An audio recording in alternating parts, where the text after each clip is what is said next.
শ্রী রণদীপ্ত শীল, সে একজন ইতিহাসের ছাত্র, সে খুব সুন্দরভাবে এই জিনিসটা আমাদের কাছে ব্যাখ্যা করবে।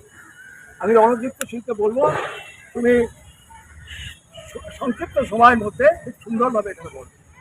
নমস্কার। আজ 20শে জুন। আজ আপামর পশ্চিমবঙ্গবাসী, আজ আপামর পশ্চিমবঙ্গের যারা হিন্দু বাঙালি, আমি মনে করি, জানি না কতটা, আমি মনে করি আমাদের প্রত্যেকের জন্য আজ একটা বিশেষ পবিত্র দিন। তার কারণ আজকেই শ্যামাপ্রসাদ মুখোপাধ্যায় এবং আরও বহু বাঙালি ব্যক্তিত্ব, যাদের মধ্যে নামকরণ তোমাকে করতেই হবে, যাদের নাম উল্লেখ করতেই হবে, ইতিহাসবিদ যদুনাথ সরকার, ডক্টর নলিনাক্ষ সান্যাল এবং আরও অনেকে, তাদের যৌথ প্রতিষ্ঠায়, তাদের যৌথ প্রচেষ্টায় আজকে পশ্চিমবঙ্গ ভারতবর্ষের একটি অঙ্গরাজ্যের মর্যাদা পেয়েছে। আজকে ভারতের অন্তর্ভুক্ত হয়েছে পশ্চিমবঙ্গ। মূল ইতিহাসটা বলার আগে একটুখানি যে ঘটনাটা বলতেই হয়, সেটা ছাড়া আজকের এই পুরো ইতিহাসটা অসম্পূর্ণ থেকে যাবে। সেটা হচ্ছে 1946 সালের 16ই আগস্ট, যখন কলকাতা সাক্ষী রইল একটা হিন্দু গণহত্যা। বাংলার কসাই হোসেন শহীদ সোহরাওয়ার্দীর একেবারে সক্রিয় ভূমিকাতে গোটা বাংলা, বিশেষত কলকাতা জুড়ে চলল হিন্দু নিধন। এরপরে স্বাভাবিকভাবেই হিন্দুরা রীতিমতো একটা নিরাপত্তাহীনতায় ভুগছিল। তারা জানতো তাদের বোধহয় শেষ দিন আগত।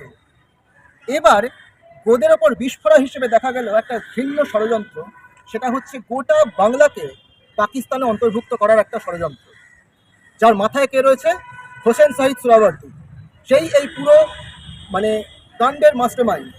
কিন্তু এর সঙ্গে যারা শাট করলো দুজন হিন্দু, এক হচ্ছেন কিরণ শঙ্কর রায় এবং আমাদের প্রত্যেকের শ্রদ্ধেয় সুভাষ বোসের দাদা শ্রী শরৎচন্দ্র বোস। জানি না কেন, কি উদ্দেশ্যে তারা আজকে এই একটা ভিন্ন চক্রান্তে, তারা জেনে হোক বা না জেনে হোক, তারা সামিল হলো এবং একটা চক্রান্ত চলতে থাকলো পুরো বাংলাকে ঢুকিয়ে দেওয়ার পাকিস্তানে। তখন শ্যামাপ্রসাদ মুখোপাধ্যায় প্রতিবাদে মুখর হলেন।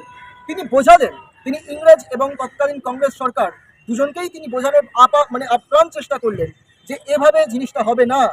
এইভাবে পশ্চিমবঙ্গ, যেটা হিন্দু বাঙালি প্রধান, সেটা যদি পাকিস্তানের ভেতর চলে যায়, তাহলে পাকিস্তান যে জিনিসটা নোয়াখালীর ওপর করেছে এবং আজকের দিনে বাংলাদেশে যে জিনিসটা আমরা দেখতে পাচ্ছি, যে হিন্দু নিধন যজ্ঞের যে পর্ব দেখতে পাচ্ছি একের পর এক ডিফারেন্ট ফেজেসে, সেটা কিন্তু কলকাতাতেও হবে, পশ্চিমবঙ্গে হবে এবং পশ্চিমবঙ্গের যারা সংখ্যাগরিষ্ঠ হিন্দু বাঙালি, তাদের কিন্তু এই বিষয়টার মুখোমুখি হতে হবে।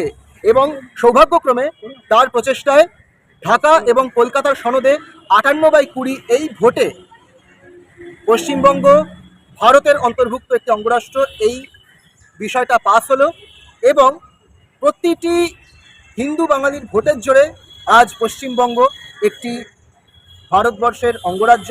আমরা প্রত্যেকে এই ভারতবর্ষের গর্বিত বাসিন্দা, এই ভারতবর্ষের গর্বিত নাগরিক। কিন্তু একটা কথা বলতেই হয় যে আমাদের সেই পূর্বসূরীরা যে উদ্দেশ্য নিয়ে আজকের এই পশ্চিমবঙ্গকে ভারতে অন্তর্ভুক্ত করার জন্য জান প্রাণ লড়িয়ে দিয়েছিলেন, মন প্রাণ এক করে দিয়েছিলেন, তারা কতটা সফল হয়েছে? তারা কি আদৌ সফল হয়েছে?